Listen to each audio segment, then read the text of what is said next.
لا لا قصدي انت بالليل هذا صحيان يعني. طيب مثل ما حكينا اخر محاضرين وين هرب من همون؟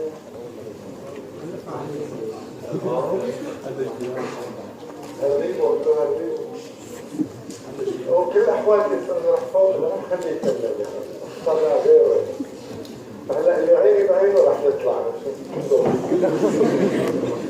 طيب سكر الدم بالاحوال العاديه السويه في حاله الفاستنج اللي هو 8 او الصيام 8 ل 10 ساعات عاده تحليل سكر الدم نحن بنقبله صايم اذا كان 36 ساعه بكفي، ما عدا طبعا هذا معظم التحاليل الشحميات بس اذا حاله خاصه 12 ل 14 ساعه بتكون احسن. بحاله الصيام بيكون في عندي مجموعه اليات تخلي سكر الدم ما بين 70 ل 110. نبلش الوجبه طبعا بتعرفوا ببلش الامتصاص والهضم والامتصاص يطلع الجلوكوز بسرعه فيطلع بطرائق معينه كثير بعد شوي يوصل لنقطه معينه بعد ساعه الارتفاع. اللي بيعنيني انا دائما في حاله او في مجال تشخيص السكري هو النقطه اللي بعد ساعتين. النقطه اللي بعد ساعتين لازم يرجع سكر الدم الى الحاله السويه. الاختبار اللي بعد ساعتين بنسميه 2 hour post prandial او ساعتين بعد وجبه الطعام. كمان هذا التحليل رح نحكي عن تفاصيله بعد شوي. بعد منا ببلش اذا ما رجعنا اكلنا ببلش ينخفض سكر الدم بالحالات الفاستنج لمده او الصيام لمده طويله وممكن يوصل ل 60 70 ممكن يوصل ل 55 وال 50 ونشوف في الاخر موضوع نقص سكر الدم وتعريفه. هلا اذا اتفقنا انه الريفرنس رينج او المجال المرجعي للسكر بالدم هو 70 ل 110 فانا حكما خلال النهار عندي خلال ايام النهار وايام الاسبوع عندي اوقات بيكون فيها سكر الدم اقل من 70 ل 110 ومع ذلك الزلمه مش مريض او الصبيه مش مريضه، وعندي اوقات بيكون فيها فوق 70 ل 120 ومع ذلك الشخص مو مريض. هالحالتين اسمهم ارتفاع او فرط سكر دم فيزيولوجي لانه ما رح لسه الجسم ينزلهم بده يرتفع شوي، وبالحاله الثانيه عم يستهلك اكثر وبس ما بدات عمليه الجلوكونيوجينيسيس تاخذ لتعطيني او ما عم تكفي للحاله اللي هي موجود فيها الجسم واحتياجاته للجلوكوز فممكن ينقص سكر الدم. هيك حاله بنسميه نقص سكر دم ايضا فيزيولوجي. في حالات كثير فيزيولوجيه اخرى ممكن بكل الاوقات كل هالارقام تشوفوها نازله هي حالات فيزيولوجيه مثل ما حكينا مثل الحمل غير المختلط غير المصادف في ست بالداء السكري يعني الحامل السويه. ال2R هو بالنسبه لنا رح نشوف لما نحكي عن التشخيص عندي نقطتين كثير مهمين هي صايم وبعد ساعتين. تمام؟ وبعد ساعتين سألنا ليش من الأسبوع الماضي وأكيد في ناس دوروا وفي ناس طنشوا وفي ناس لاقوا وفي ناس ما لاقوا. المهم إلا ما يجي اليوم ولحظة ونعرف ليش. برجع أنا مصر إني أتعب أكثر على فهم الحالة السوية لأنه بعدين كسرة أسهل شيء. تعرفوا البناء كثير صعب، الهدم أي نقطة ممكن تهدم، وبالتالي إذا عرفت محتوى بناء فبتعرف إنه أي خلل في المحتوى ممكن يؤدي إلى عملية الهدم. هذا الدم وفي عندي توازن سكر الدم اللي هو 70 ل 110 ناتج عن توازن بين عمليتين، واحدة أو عمليات مجموعة عمليات بتضيف سكر للدم ومجموعة عمليات تسحب سكر الدم، يعني مثل أي خزان مي أو مازوت أو بنزين أو أي شيء في محل بتعبيه وفي محل تصرف منه. ايمتى بضل المتوازن؟ مدخول قد المصروف أو بنفس التوقيت. رح نشوف مع بعض على السريع لانه هدول كلياتهم ما شاء الله يعني من القرن الماضي فهمانينهم ودارسينهم وناجحين بالكيمياء 2 يعني كلهم هدول مروا معكم فرح احكي على السريع لانه نفصل بعدين ببعض النقاط. الدم شو هي المواد؟ طبعا دائما تخيل دائما بدك تخلي ببالك هذا المخطط لحتى تجاوب من الصفر من النقطة الأولى. شو الأشياء من هاللحظة اللي ممكن تضيف لنا سكر إلى الدم؟ شو العمليات اللي ممكن تضيف سكر للدم؟ عشان نسمع كلياتنا. أول شيء غذاء هضم امتصاص. تمام؟ بعدها تحلل الجليكوجين. بعدها في غيره شيء؟ هلا واحد بيقول لي حقن السكر الجلوكوز بس اكيد ما كل واحد بيحقن كل يوم سكر بس بالاحوال السويه في غير 3 عمليات اذا وحدين بعد الاكل لفتره معينه وحدين طبعا يخلصوا شوي كثير بحب الساعات انا لانه بتختلف من محل لمحل فبعطي رينج هذا مشهور. وحده مع الصيام المديد بيشتغل فيها سكر عفوا الكبد على اعصاب الجلوكوز. اذا الغذاء امتصاص سبيل هضمي تحلل الجليكوجين 12 بكفينا 12 ل 18 ساعه في ناس بكفيهم 10 يعني بكره اذا واحد صايم برمضان وعنده فحص كيمياء حيويه بجوز بكفيه الجليكوجين تبعه 3 ساعات يعني اذا كان بيدرس عن جد ويشوف هالمخطط مثلا هيك ويربط مع بعضهم ويبلش يسبسب كل فقره ما رح تكفيه 3 4 ساعات. فدائما انا بحاول اركز على هالشغله لا تلجم نفسك بمجال معين وخلص يعني ما في غيره انه يا هيك يا لا في عندي كثير حالات من صفر لاخر ما لا نهايه. بعد ما يخلص الجليكوجين تبع الكبد انتبه انا ما جبت سيره تحلل الجليكوجين اللي بالعضلات اذا وصل صاير 500 سنه هذول تبع صنف العرب للعرب مع انه ما حدا من العرب بدوقه الا بشق الانفس. استحداث الجلوكوز ببلش الكبد يعمل جلوكوز مثل ما سبق وشفتم. هلا استحداث الجلوكوز هو تحويل مواد غير سكريه بنسميها ركائز او سبستريت الى جلوكوز. يعني هي عمليه بناء.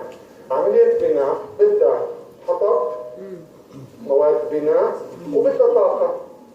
شو هن مواد البناء او الركائز او الحطب؟ رقم 1 للاسف كلكم بتعدوا دغري لاكتيت وجليسيرول دغري. رقم 1 امينو اسيد.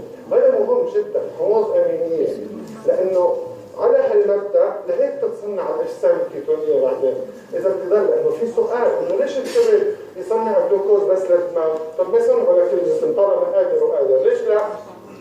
هلا العضلات الجسم كله لانه بيخلصوا الحمض الاميني بروتينات الجسم كلها بتروح. اذا احتاج اضطر الجسم حتى الابطال البروتينات اللي ماشيه بالدم الابطال بفككها وبيحولها لحموض امينيه وبيحولها الى جلوكوز. الالبومين كل هدول القصص بيحولها تمام. وبالتالي حتى في حالات متقدمه جدا البروتينات تبع العضل تبع القلب عضله القلب ليش مع الوقت بصير عندهم اعتلال عضلي قلبي هدول مش معتمدين على الجلوكوز معتمدين مصدر طاقه على الفاتي اسيد تمام. لانه الظرف العام الهرمونات البروفايل الهرموني بيعطي انه انا حلل كل هالبروتينات وحولها الى جلوكوز لانه عندي هدف رئيسي انه حافظ على الدماغ وعلى مجموعه خلايا ما فيها متقدرات تاخذ غير الجلوكوز. فالركائز رقم 1 هي العضله عفوا الحموض الامينيه. طيب طاقه من الفاتي اسيد يعني بيجي من وين؟ طيب معناتها خلينا نشوف نتذكر مع بعض انه طبعا هدول بينعدوا لانه عم نحكي بس الطاقه من وين جاي؟ تعال شوف هون الاعضاء والاجهزه اللي بتشارك بتنظيم سكر الدم. ما مهم العمليه بس هون في عندي سبيل هضمي بيشتغل من هلا ببلش حط السكر افهم انه اذا في خلل بالجهاز الهضمي بشكل ما ممكن تاثر لي على سكر الدم. ورح نشوف باخر المحاضرات انه واحد بيقطع معده، تمام؟ وحده بتقطع معده مشان تنحف، تروح تاكل بعد شوي بصير معها نقص سكر دم. شلون هي؟ بعد الاكل تحرض افراز الانسولين بسبب الهضم. ليش بالاحوال العاديه ما بتحرض افراز الانسولين؟ في نقص كلمه، نقص كلمه، سرعه. رح نشوف هلا بعد شوي كيف هدول الاشياء. اذا في عندي جهاز هضمي، في عندي كبد عم يشتغل، في عندي عضلات، في عندي نسيج شحمي، كل هدول شغالين بعمليه توفير الجلوكوز.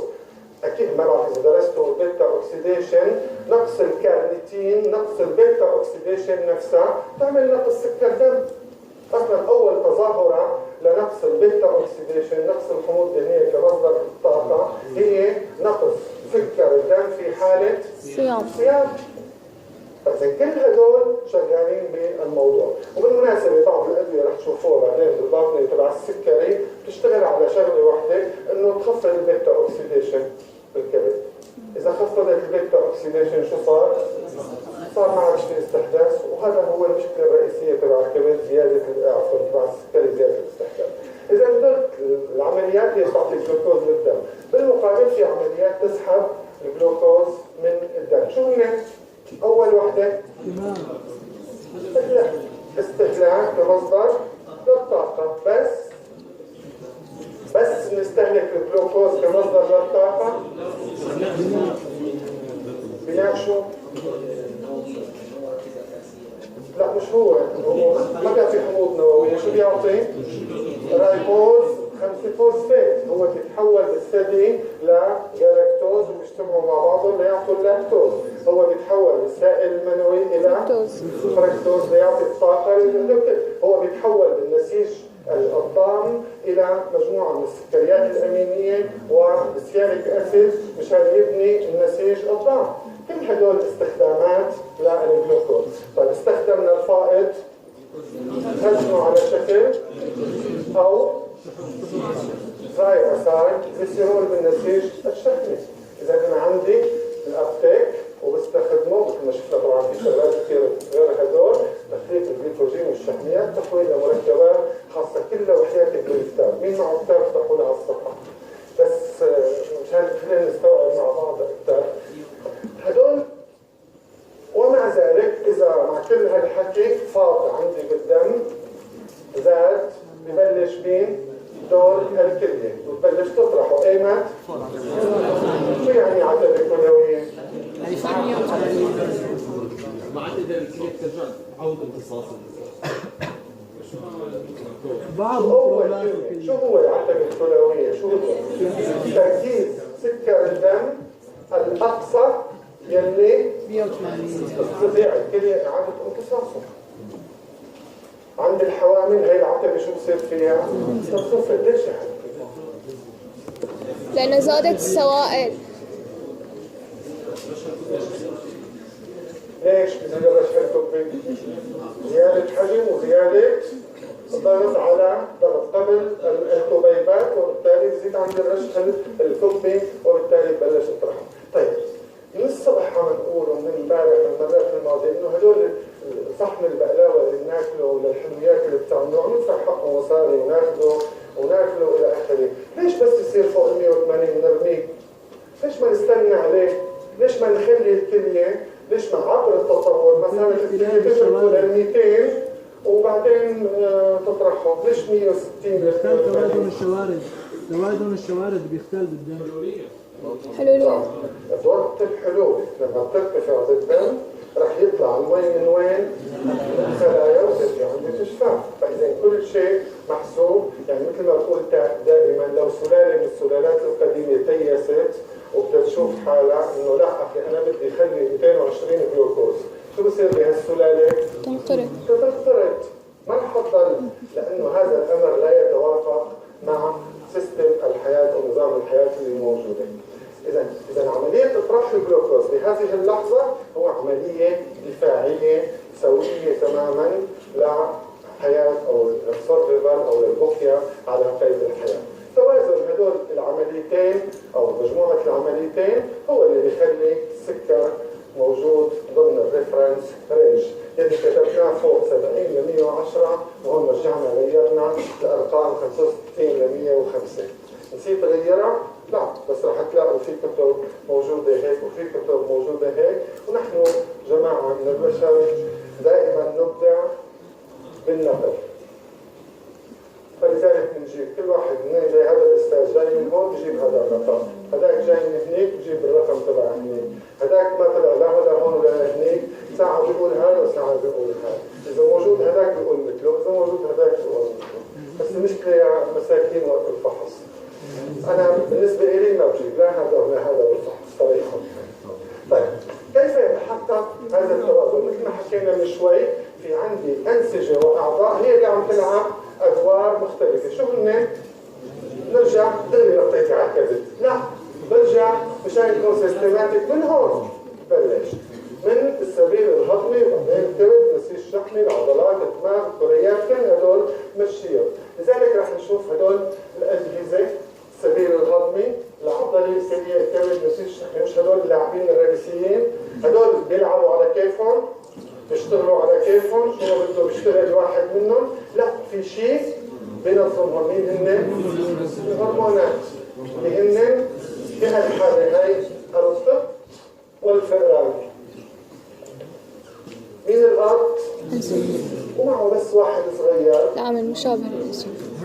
رقم واحد مشابه للإنسولين. واثنين معه هذاك على جنب هيك بتخبي وراه، وطبعا هو بيشتغل هذا الشغل لأنه مستقبلاته مشابهة لمستقبلات الأنسولين فممكن يرتبط فيها. أما ما تبقى كله فهن معاكسين.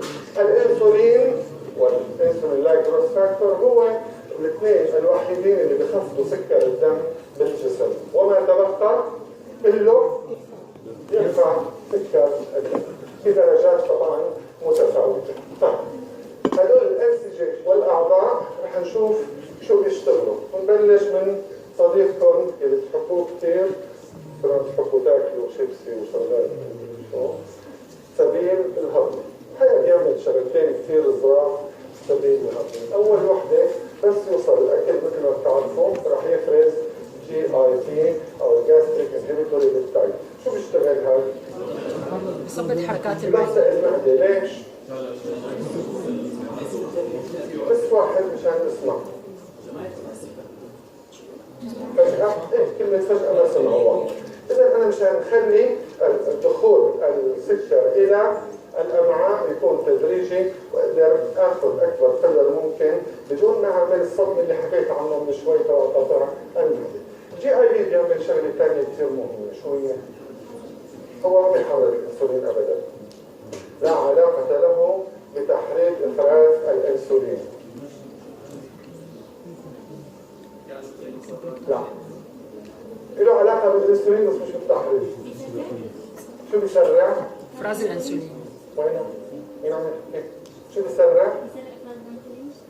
كيف؟ سرعة تصنيعه مو إفرازه. طب قول الجملة كلها مشان أفهم عليك وكل واحد زدت لي حرف. يسرع إفراز الأنسولين شريك من الجلوكوز العضلي أو يعني محرك. والله العظيم هيك هو يزيد يسرع أثر أو تأثير الجلوكوز في إفراز الأنسولين. هو بيسرعه بس.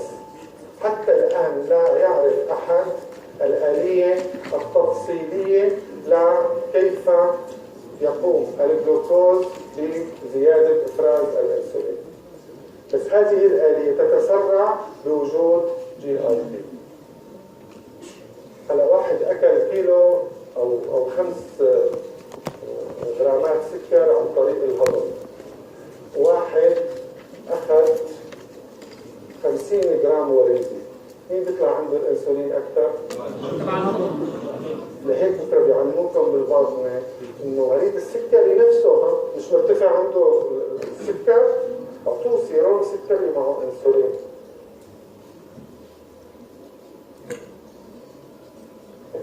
هو مع بعض.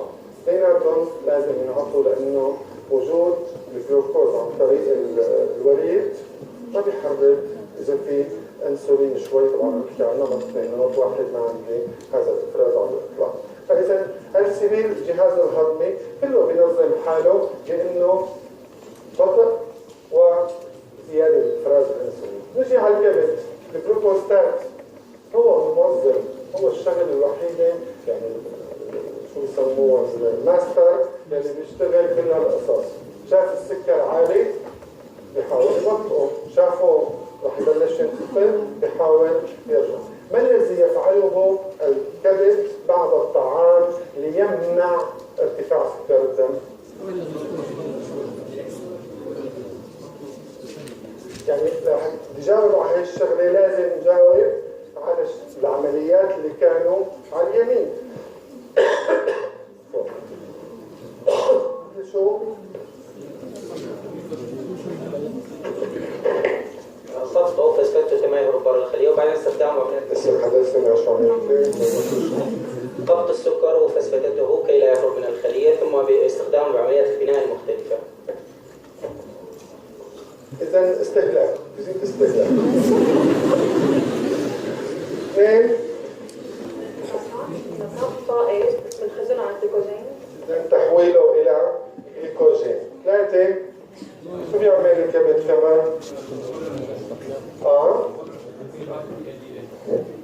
اسلم لي.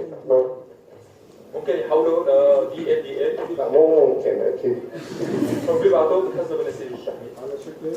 دي ار بيبعتوا على شكل؟ دي ال في ال دي. شوفوا هالنقطة قديش مهمة. مرضى السكري النمط الثاني مثل ما رح نشوف عندهم مقاومة الأنسولين. مقاومة الأنسولين بتصير بالنسيج العضلي والشحمي بس ما بتصير بالكبد. لذلك مرضى السكري بالكبد كثير بيعملوها لهي اللي حكيتها. شو هي؟ انه بيحول الجلوكوز دي ال دي ال. لذلك واحدة من الأسباب يلي بترفع شحميات الدم عند مرضى السكري. هي واحدة عند مرضى النمط الثاني من السكري. تمام؟ طيب بالصيام شو بيعمل حتى يمنع نقص سكر الدم؟ تحلل الجلوكوجين. أول شغلة بيعملها تحلل الجلوكوز. اثنين استحداث السكر. في ثلاثة. صناعة الاشتراك.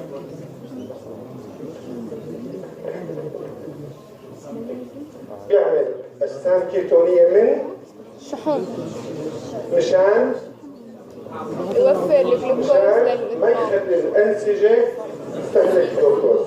هلا نعم ويتركوا الدماغ والخلايا يلي ما فيها هي متخدرات. هاي أكيد بصير الحكي. يعني شلون الكبد بيضحك عليهم كلهم بيبعثوا الحراس والحواجز أو بيتصل فيهم شلون بتصير؟ ببساطة هو رفع لتركيزه. خلص هذا زمان ما شفتك انت وين بتخبي؟ ايه السما وقفت؟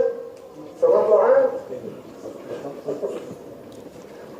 طيب إذا الحقيقة هي إنه بتصير مثل ما طبعا إذا حكيناها سابقا إنه يا أخي السكر ما في أحلى منه. بيبعث له هو برسال أول شيء، بيبعث له للأنسجة الأخرى يا شباب الله يخليكم في عنا دماغ والكريات الحمراء بيقولوا لنا الجلوكوزات. الواحد من الأنسجة بيطلع في برا هذا الجلوكوز في حدا ما بيحب الحلو؟ ما في. وبعدين أسهل شو بدي أنا فوت حمض دهني هالقد ومرتبط مع الألبومين فكه ودخلوا لجوا وعلى المتخدرات وأكسبو يعني والله حتضحك علينا. فبيضحك عليهم هو بياخذ الحمض الدهني ويقسمه الى كل واحد الى 3 أو 4 حموض اخرى وبينشرب الدم. فغصب عنا الخليه ستكون اي خليه في تركيز عالي من الاجسام الكيتونيه وتركيز منخفض من الجلوكوز. مين عنده قدره يفوت اكثر؟ هو التركيز. زائد انه الانسولين وقتها اللي هو بدخل الجلوكوز لبعض الانسجه مش موجود، مش شغال او ناقص عفوا، وبالتالي ممكن على استخدام الاجسام الكيتونيه وبترك الجلوكوز بالاماكن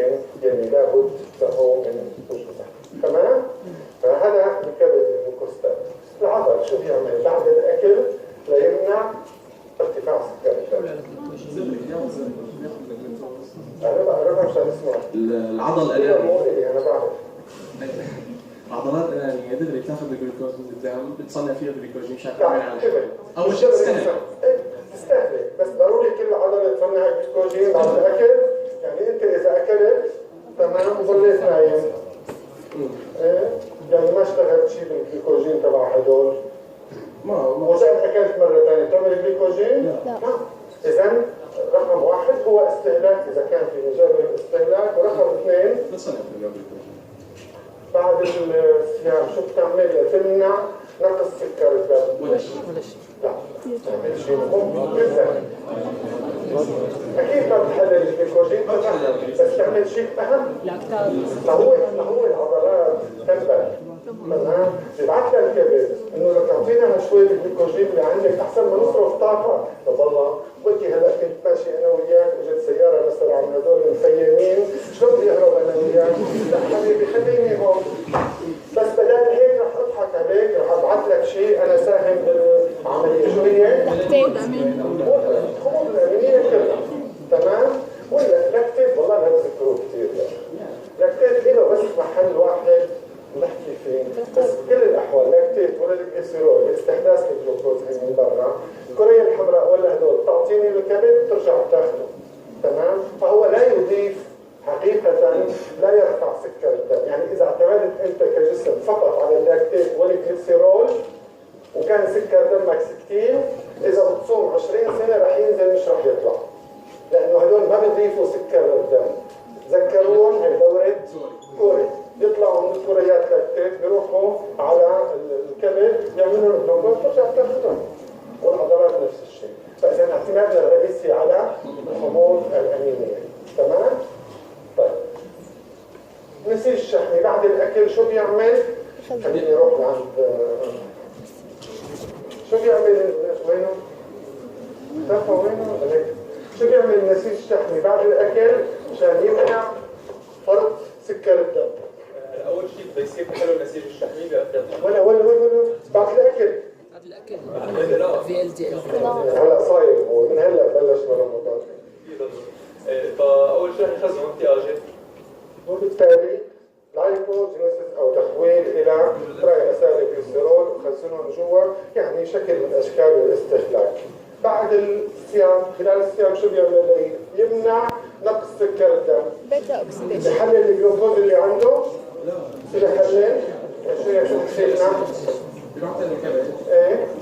يساوي تعطيه طاقه ليستحدث الجلوكوز. هي وحده. بس يبعث لنا الكبد. والعضلات. لكن العضلات وعضلة القلب والأنسجة الأخرى إنه هاي تفضلوا هاي حموض ذهنية بدل الجلوكوز، وبيبعث للكبد مشان يعملوا طاقة للاستحداث وتحويل إلى الأجسام الكيتونية. هدول عم برجع عيدهم كلهم، أي خلل بوحدة منهم هي يا سبب للسكري يا سبب لمضاعفات السكري، بدك تعالجه أنت فهمان. هذا الهدف من كل اللاعب الفاضل اللي عم تسمع. كلمتين شو بيعملوا؟ بعد الاكل ايه؟ هلا ما بيطرحوا له حتى يزيد فرق الكلوري. اذا اول شيء بيحافظوا عليه. بيحافظوا عليه. بالحالات الثانيه بيحافظوا عليه لحتى يوصل لمرحله يكون مؤذي. شو بتعمل؟ بالصيام شو بتعمل كمان غير هيك؟ تمام، استحداث الجلوكوز بتساعد الكبد شوي، ولو انه عمليه ايضا حقيقه داخليه لها فيزيولوجيا. هدول كلهم الباقي بيعملوا شيء اسمه ادابتيشن او تاقلم. شو هو التاقلم؟ بهيك حاله على شو بدي اتاقلم؟ برايك الانسجه كلها يجب تتاقلم على نقص الطاقه. لا، طاقه مليانه. اذا بتضل صايم 10 شهور طاقتك عبايه، ولو عمرك ولا حدا بيموت من نقص الطاقه. يعني الصيام لا يمكن ان يؤدي الى الوفاه بنقص الطاقه على الاطلاق. انحف واحد، مين انحف واحده فيكم؟ ولا شو؟ قوموا وقفه، شايفينها انحفى؟ تقدر تعيش 10 شهور بلا اكل نهائي والطاقه اللي عندها بكفوها. بس من شو بيروح الشخص؟ شوارد، اضطراب شوارد. الشوارد. هذا اللي ممكن يؤدي الى الوفاه. شو التأقلم على شو معناتها؟ توازن الشارب لا. بي اتش.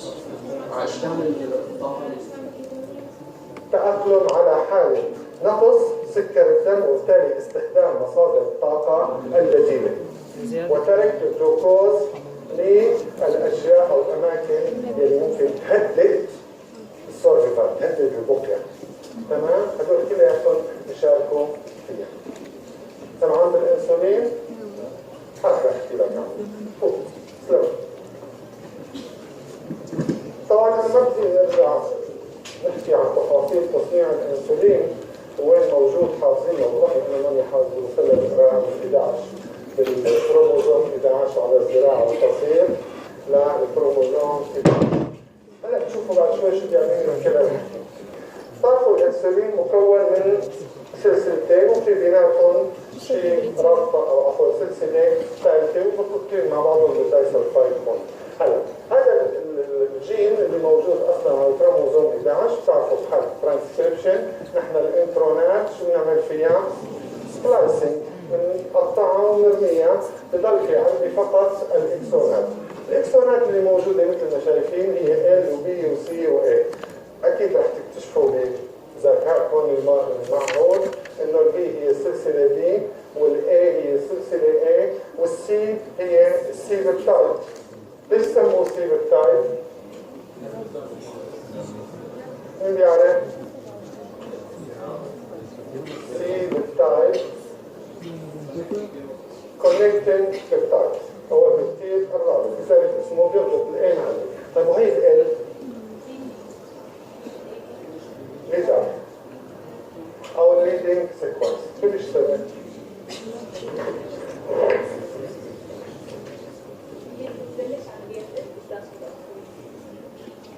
انزيم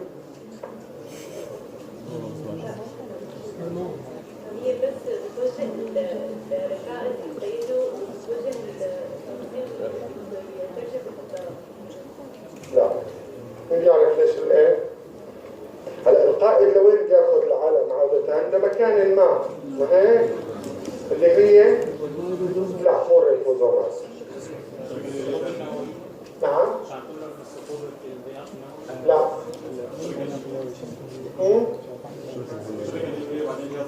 طبعا بس ليه؟ لا مو شرط أقطع. طيب البروتينات عموما اللي بتصنع أي خلية نوعين، صح؟ في بروتينات رح تضل جوا الخلية، في بروتينات رح تطلع لبرا. إذا تطلع لبرا عن طريق شو بدها تطلع؟ قبل جهاز بولجي شبكة الفيوري. ليدر سيكونس بس يتصنع ابتداء في له مستقبلات على سطح الاندوبلازميك ريتيكولم. هلا هالدراسة هدول المستقبلات موجودين على الاندوبلازميك ريتيكولم. بالاصل ما في شيء اسمه شبكة سيتوبلازمية خشنة، ومش كل الخلايا فيها شبكة خشنة، شبكة فيورية خشنة، مش كل الخلايا فيها، بس الخلية ونفس الخلية هلا فيها وبعدين ما فيها. بس وقت اللي بتصنع بروتين بده يطلع لبرا. وقت الليدر سيكونس بعد ما يدخل على الرايبوزوم يطلع البيبتيدات، يعني السلسلة البيبتيدية أولتها اللي هي تسلسلات 1 2 3 4 10. هذول ال10 الأولانيات لهم مستقبل، لهم البروتين بالسيتوبلازم دغري بيشبك فيهم، وهذا البروتين له مستقبل على الاندوبلازميك ريتيكولم. فبيرتبطوا مع بعضهم وبتبلش يفوت البيبتيد لوين؟ لداخل الشبكة الفيورية الباطنة ويطلع البروتين جواتها. فإذا هذا الليدر سيكونس بعد الترجمة يطلع عندي ما يسمى البري برو انسولين. بري برو انسولين. البري في ال بس تدخل لداخل الاندوبلازميك ريتيكولم لسه عاد لها دور؟ عاد لها شو لازم يصير؟ تنقطع وبتروح. شو بيضل عندي؟ البرو انسولين، طبيعة الانسولين اللي هو مكون مثل ما شايفين من قطعتين و سي بيبتايد. لما بيروحوا بعدين على الحبيبات الافرازيه بتتقطع كونكتنج بيبتايد وبتصير وحده وحده. احفظها دائما، مو بالتركيز، مو بالوزن، بالمولر، بالمولكيولز، بالمول. كل مول انسولين في الدم معه مول بالسي بالتايت مش بالارقام، لانه مثل ما شايفين هاي اكيد مش قد هدول وزنها، وبالتالي التركيز ما بيعطيني الا اذا كان بالمول. واضح الحكي؟ كل المول شو بفيدني السي بالتايت؟ على فكره لا وظيفه له على الاطلاق في الجسم، ومع ذلك بلاقيه بالدم. فقط يخبرني تمييز الانسولين اذا من البنكرياس ولا من مصدر خارجي؟ اذا داخلي ولا خارجي. وشغله ثانيه بقدر اقيسه بعد الساعتين بشوي يخبرني عن يا ترى البنكرياس شغال وعم يعطي انسولين ولا لا. اذا مريض سكري كل الاحوال انت عم تعطيه من برا انسولين، تقيس الانسولين صار الامر مشوش، بس عم تعطيه سي بيبتايد، لذلك السي بيبتايد يخبرني عن هالامرين بيناتهم. مين بيحرر الافراز؟ مثل ما بتعرفوا اكثر مني انتم جماعه الفيزيولوجيا، الجلوكوز وبعض الحموض الامينيه، وهذا اللي حكيناه عن السي بيبتايد. هلا بقى هون نجي لافراز الانسولين، بيتم على تو فيز، على مرحلتين. احنا هلا انتم فطرانين شيء؟ اذا فطرانين راح الانسولين بالحويصلات. اول ما بتاكلي سندويشه شو بصير؟ هالحويصلات وين بتصيروا؟ برا. طب اذا ضليتي تاكلي حتى يرجع يخلق ويفرز بده قديش؟ ساعتين. عرفتوا ليش بقيس بعد ساعتين؟ مشان اشوف قدرة البنكرياس على انه قديش بيقدر يصنع الحالة هي ويعطيني، لانه ما فيني اقول لواحد انه خذ هي اسئلة الامتحان ومعك 24 ساعة لتحلها. لذلك شو بعمل؟ بحدد له وقت، وانا هون ما فيني اعرف انه يا ترى البنكرياس شغال اذا تركته 24 ساعة عم يصنع وياخذ راحته، لا، بعطيه وبفرغه من اللي عنده وبقول له بعد ساعتين يا ترى انت جاهز تعطيني انسولين بما يتوافق انه نعيش سوا ولا لا. وهذا سبب اختيار تحليل سكر الدم بعد ساعتين ومعظم اختبارات السكر. هي حكينا عنها قبل. طيب نشوف بالستريس. تسمعوا انتم بس الواحد قبل امتحان الكيمياء بتعبى الحمامات كثير. ليه؟ ادرينالين بيطلع وبيرفع سكر الدم، صح؟ كيف؟ اول شغله بيعملها الادرينالين بيصفق عمل الانسولين، افراز الانسولين من البنكرياس. طب ليش؟ ليش هالاذى؟ ليش الاذى؟ ليش؟ مو بس مشان الدماغ، هالحاله اسعاف سريع، بدي بسرعه كل شيء بهاللحظه لانه ستريس، بدي بسرعه. هو انتم بتكون الستريس تبعكم تبع الامتحان كذب فشوش، فبيطلع هالسكر. طيب حدا يستخدمه؟ لا عم يضحك عليه، فبترجعوا تفوتوا على الحمامات كلها. قديش عملت شو اسمه؟ بالمناسبه هلا تذكرت تعريف للسكري من ايام ابن سينا. بتعرفوا شو بيعرف السكري؟ يعني حوالي جبناه من الاجنبي. لحم للبول. فلاشينج اوف ميت يورين. ميت انتو يورين، ذوبان اللحم في البول. هلا بتشوفوها كيف؟ ما هلا وحده هي من الامثله اللي قلت لكم اياها، بترفع سكر الدم عندك بالستريس، شو بصير؟ يا ترى انت محتاجهم؟ لا، تروح على الحمام وبالتالي ترميهم. طيب منين جبتوا الجلوكوزات وانت صايم؟ من وين؟ مو من العضلات؟ مو النسيج الشحمي يتحرك؟ الواحد منين بيجي الجسم والسمن؟ من العضل؟ النسيج الشحمي والعضلات. ومريض السكري هي حاله مصغره انه هو مش قادر يستخدم الجلوكوز لانه في انسولين. الكبد مسكين شو بفكر؟ انه والله هو مقصر، فشو بقى بيعمل؟ باستحداث الجلوكوز يستخدمه انطرق. حتى يعمل الجلوكوز شو بده؟ عضلات يروحوا مع الكبد حتى يقدر يحولهم لجلوكوز. شو بده؟ طاقة. من وين؟ من هون. بجيبهم بيستهلكهم، تفضلوا خذوهم. يبقى احنا عم نضحك عليكم وبنضيعهم، وين بيروحوا؟ بالبول. هذا هو ده السكري باختصار. طيب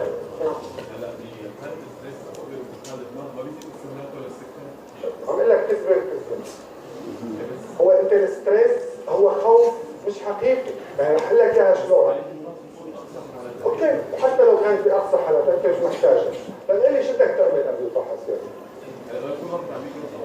لا انت رايح على الفحص، هلا خلص دراسه ومراجعه وكل شيء. شو تكون رايح تساوي؟ رايح تقدم انت. فبهالفتره ما عندك شيء انت، بس عندك عم تفكر يا ترى بدي اجيب اسئله صعبه، يا ترى بدي اجيب المخطط، يا ترى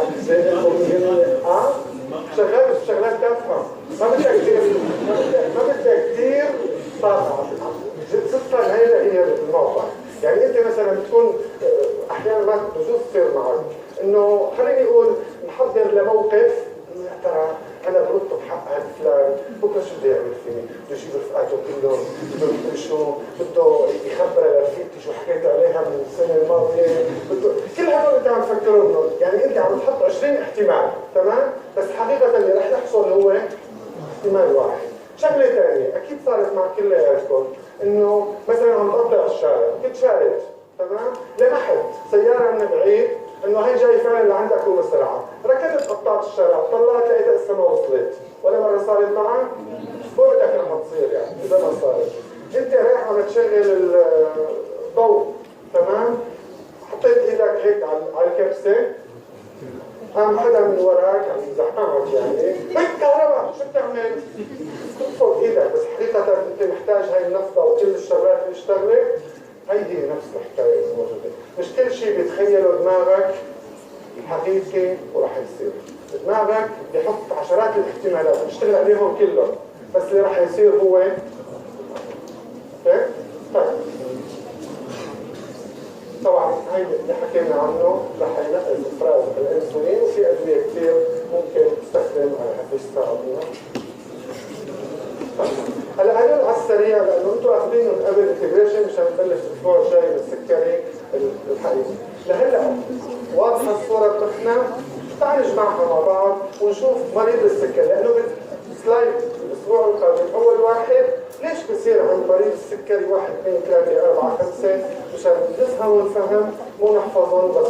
بعد الاكل كلنا بنعرف، وبرجع اقول هدول اللاعبين الرئيسيين بعد الاكل. الدماغ لاعب رئيسي بعد الاكل؟ لا. شو بيصير بالدماغ؟ بينام. لذلك كثير عالم بيفطروا بيتغدوا وبيجوا على الامتحان وبيطلعوا الا عن الاستاذ. طيب بعد الاكل شو بناكل نحن بشكل رئيسي؟ سكر، تراي اسال الكوليسترول، حمض اميني، صح؟ مش هاي اكلنا؟ بنشوف السكر شو راح يصير، اول شيء مين راح ياخذ الصدمه الاولى؟ الكبد على السريع. اكسده، الفائض، جليكوجين، الفائض اكثر، مثل ما قال شو اسمه؟ محمد، مثل ما قال محمد، تصنيع تراي اسال الكوليسترول VLDL بيروحوا لبرا، مين بياخذهم؟ نسيج الشحمي والعضلات. نسيج الشحمي بيخزن والعضلات ممكن تستهلك، تمام؟ بما فيها القلب. طيب الجلوكوز بفوت ايضا على الاديبوز تيشو مثل ما حكينا، اكسده، لايبوجينيسيس، تراي اسايلجليسيرول، تخزين. الجلوكوز بيروح على العضلات، جليكوجين واكسده اذا بدنا. ما هيك؟ انتبه انا هون شو حاطط؟ ناقل، هون ما في ناقل. دخول الجلوكوز الى الخليه مكررها لا يحتاج الى انسولين الا في 4 مواقع: قلب، نسيج شحمي، عضل، مركز شباب الدماغ. طلعت انا بالصوره يا مسكين. ومركز الشباب بالدماغ، هذول الاربعه. هلا بنشوف بعد شوي شو بفيدنا هذا الحكي.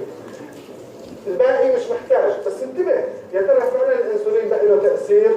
بلى، كل هدول بالكبد مين بنشطهم مثل ما قريتوا؟ الانسولين. بفوت الجلوكوز، جلوكوز 6 فوسفات، اذا ما تحرك هيك بتنشيط الانسولين شو راح يصير؟ ترجع. واضح؟ طيب هلا التراي اسايلجليسيرول بيروحوا على الكبد، الكايلومايكرون بيروح على الكبد، بيروح لوين؟ على النسيج الشحمي والنسيج العضلي، وبيتفكك باللايكوبروتين لايبيز. هي ما بننساها، هي تحرك وتنشط وتصنع تصنيعها حتى تخليقها محرك بالانسولين. مرضى السكري ما عندهم، يعني هدول عند مرضى السكري رح يقل دخولهم، وين رح يضلوا؟ في الدم. ليش بصير مع مريض السكري؟ لهلا عرفنا سببين فرط شحميات الدم. شو هن سببين؟ اول شيء الكبد عم يصنع كثير، وثاني شيء مش عم يفوتوا لجوا، وثالث شيء ما في انسولين، نسيج الشحمي اللي عنده كله رح يرميه لبرا. بعد لك بس طولي بالك لتخلص، والله لا تخلص احسن سبق خلصت. طيب هلا الحموض الامينيه، اول من يتلقى الحموض الامينيه مين؟ الكبد، واكثر شيء بعدين العضلات. النسيج الشحمي له كثير دور مع الحموض الامينيه، كله عنده هالكم بروتين بس منظره هيك على الفاضي، حجم على الفاضي. الحموض الامينيه ايضا الى نواقلها يلي بيحرضهم الانسولين، والانسولين بيحرض تصنيع البروتينات بما فيها بروتينات الاضداد الدفاع، بما فيها بروتينات التخثر. مرضى السكري شو عندهم؟ بيطول ليتخثر وما بيقاوم العدوى كثير، مو مثل ما بيقولوا جماعه الفيزيولوجيا انه زيد العدوى لانه الوسط الدموي مليان سكر. يعني هلا بذمتكم الجراثيم اذا حطيتوا لها تركيز 70 ل 110 ما بتكبر، ما بتنمو، بدها 120 40 50 لتصير تزيد. يعني والله شويه عقل يا جماعه، احترموا عقلنا. هلا الانسولين شو بيعمل بكل هدول؟ مثل ما شايفين الانسولين ينشط كل هذه العمليات. واحد استخدام الجلوكوز، يعني الجلوكوز فات لوين؟ جوا الخلايا. اثنين نقل الجلوكوز الى داخل النسيج الشحمي والعضلي.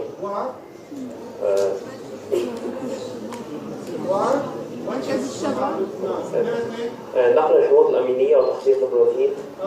تخزين جليكوجين زائد تراي اسيدوغليسين اصايد الجليسرول. وبذلك الانسولين هو خافض الجلوكوز الدم، باني للبروتينات. ثلاثه خافض بشحنيات الدم.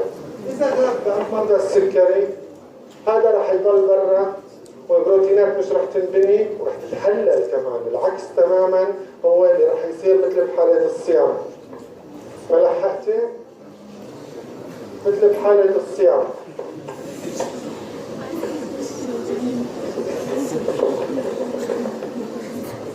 صبركم اياها؟ انا مش هاكل مستعجل، انا ولا عايزة ولا ارجع لك. لكن يعني واحد بنشره وشروا على الباقي، يعني دول تعذبوني والله العظيم. هلا ليكم من نزل لاعب وقت الصيام؟ مين المضاف؟ والخلايا التي لسه لاعبين الجيل، هذول بدي افكر فيهم وانا ماشي. الصيام اول شغله رح تطلع، من بده يطلع السهم يا حضرتكم؟ من وين؟ طبعا من الكبد. شو بيقول له للدماغ؟ ولا يهمك، عندي شو؟ خبي لك اياه، احنا اخوه واصحاب والى اخره. مو خبيهم لحالي، مو عضلات هذول. على فكره كل شيء له علاقه بالقوه اناني وغبي. بس تفهموها، بس تكبروا شوي. طيب نرجع لهون على الجليكوجين. اما اللي له علاقه بالعقل والمخ فهو الاقوى والمسيطر. كل هدول يشتغلوا غصبا عنهم لخدمه هذا، وهو ما بيأمرهم ابدا، بس غصبا عنهم. قول يا رب الله يجعلكم من تبع هدول مش من تبع هدول. طيب هلا بعد شوي الكبد هلا بتصير فيه الدماغ خلصوا هدول تبعتك، بلش ينزل مسطره لما بعت لك بتصل مع مين اصحابنا عضلات هدول بيسمعوا الكلام ما بيفهموا. قالوا عملنا هيك بفكروا لمصلحتهم، بس هي بالاخر بتكون مو لمصلحتهم وما حدا بيروح غيرها. بيجي هالعضلات تبعت له شو؟ حموض امينيه. هلا النسيج الشحمي هو بالاصل عنده زياده، هيك مثل واحد بيسترخي وفات معه هيك بيجي بيطلب له مليان المصاري، يعني بدي كذا هذا نفس الشيء النسيج الشحمي. شرط يكون بطيء. بيجي النسيج الشحمي كمان بيبعث له فاتي اسيد ليعمل اكسده طاقه، ويعمل مره ثانيه مثل ما حكينا VL بتروح على الانسجه الاخرى. الجلايكوجين اذا بدنا العضل بيعطي ATP، وشو بيعطي معه؟ لاكتيت، ما بيعطي جلوكوز. الحموض الامينيه بتروح لوين؟ على الكبد. صار عنده الركائز والطاقة، المازوت جاهز والكبريت جاهز، شو بنعمل؟ نشغلها، طبعا نستخدم اللاكتيك مشان ما تنسوا تحفظوها، نحولهم إلى جلوكوز ونبعثهم للدماغ. هلا هون بتبلش بعد شوي حتى اللي ما عندهم مخ وجماعة القوة بيجي لحظة بصيروا يفكروا حالهم، كنا 10 صرنا 8 صرنا 5 صرنا 4 ببلشوا يفكروا، العضلات بلشت شو؟ تخسر شوي شوي، بتبلش تفكر، تبعث رسالة للكبد انه على هالحالة بعد شوي مش رح يبقى عندنا شيء. فبدنا حل. الحل بيحاول يعمل مفاوضات الاخ سواء بكازاخستان ولا بجنيف ولا مدري وين، بحاول يعمل مفاوضات، ما بيوصلوا لشيء، بيرجعوا بيقول انه لازم نعمل نجيب حفلة جاتو ونتوزع كل شيء سوا.